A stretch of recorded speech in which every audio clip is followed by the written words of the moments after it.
ஜெய் சாய்ராம். அன்பு சாய் சொந்தங்களே, அருமை பாபாவினுடைய பந்தங்களே, நீங்களும் உங்கள் அன்பு பிள்ளைகளும் வளமாக, நலமாக, ஆரோக்கியமாக, வெற்றிகரமாக, ஒற்றுமையாக வாழ உங்களை வாழ்த்துகிறேன். உங்களுக்காக எல்லாம் வல்ல சத்குரு சாயப்பாவிடத்தில் பிரார்த்தனை செய்கிறேன். கண்டிப்பாக வெற்றி பெறுகிறது. அதற்கு முழுமுதற் காரணம் சத்தியமாக சாயப்பாவாலும் உங்களாலும் என்று உணர்ந்து இன்றைக்கு ஒரு நல்ல பதிவு.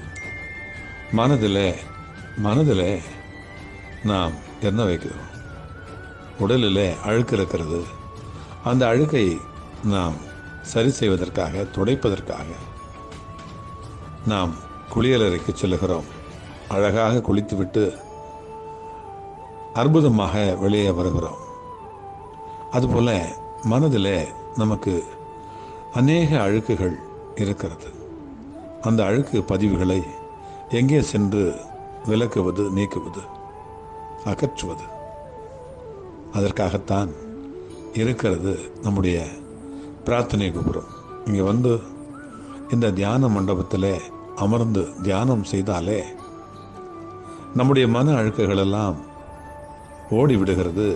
மனம் மகோன்னதமான ஒரு நிலைக்கு மாறிவிடுகிறது. நாம் நம்பிக்கை பெறுகிறோம். நல்லது நடக்கிறது. உள்ளம் மகிழ்கிறது, உடலும் நெகிழ்கிறது.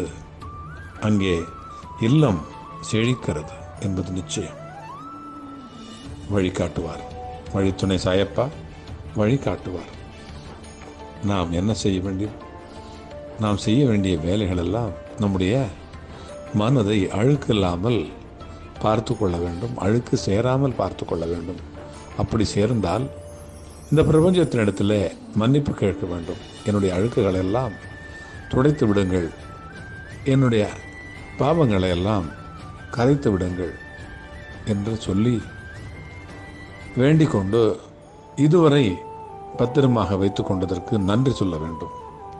மேலும் மனதில் அழுக்குகளை வைத்துக்கொண்டு வெளியே செய்கிற ஒப்பனைகள் என்பது வெறும் முழு பூச்சாக, முகப்பூச்சாக குறுகிய காலம் மட்டுமே இருக்கும் என்பதையும் மனதார நம்ப வேண்டும்.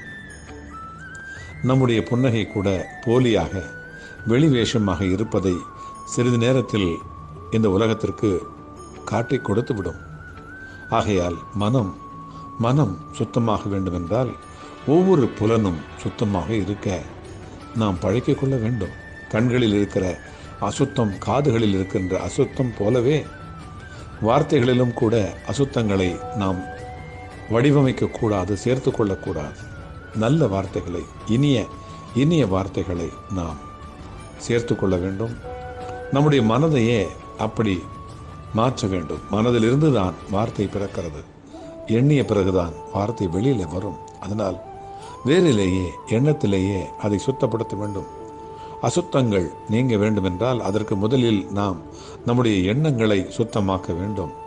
நாம் நல்லவற்றை சிந்திக்கின்ற பொழுது நம்முடைய கண்கள் நல்ல ஓவியங்களை பார்க்கிறது. நம்முடைய உள்ளம் கூட மகிழ்கிறது. நம்முடைய காதுகள் நல்ல வார்த்தைகளை கேட்கிறது. அப்பொழுது மனம் தானாகவே சுத்தமாகி விடுகிறது. இதைத்தான் வள்ளுவ பெருந்தகை கூட கூறினார். இனிய உளவாக இன்னாத கூறல் கனியிருப்ப காய் கவர்ந்தற்று என்று கூறினார். இனிய சொற்கள் பறந்துபட்டு இருக்கின்ற பொழுது கடும் சொற்களை கையாள்வது என்பது பழுத்த பழங்கள் குவிந்து கிடக்கிறதே, காய்களை தேடி பிடித்து உண்டு அதன் பின் அதனுடைய கசப்பை, அதனுடைய புளிப்பை உணர்வது போல இருக்கிறது என்று அருமையாக சொல்லியிருக்கிறார் நம்முடைய வள்ளுவர் அவர்கள்.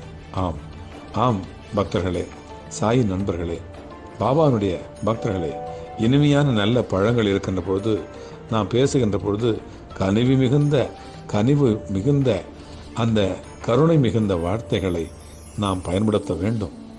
அப்பொழுதுதான் பிரபஞ்சம் நம்மீது கருணை கொள்ளும்.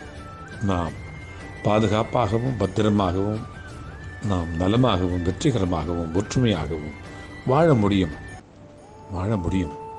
வாழ்வோம், வாழ்ந்து காட்டுவோம். அப்பாவோடு அவருடைய கைகளை பிடித்து கொண்டு நல்ல விதமாக நடைபோட்டு வாழ்வோம். ஓம் சாய்ராம். உங்களை சாய்ராம்ஜி வண்டலூர் வழித்துணை பாபா கூட்டு பிரார்த்தனை கோபுரத்திலிருந்து ஜெய் சாய்ராம்.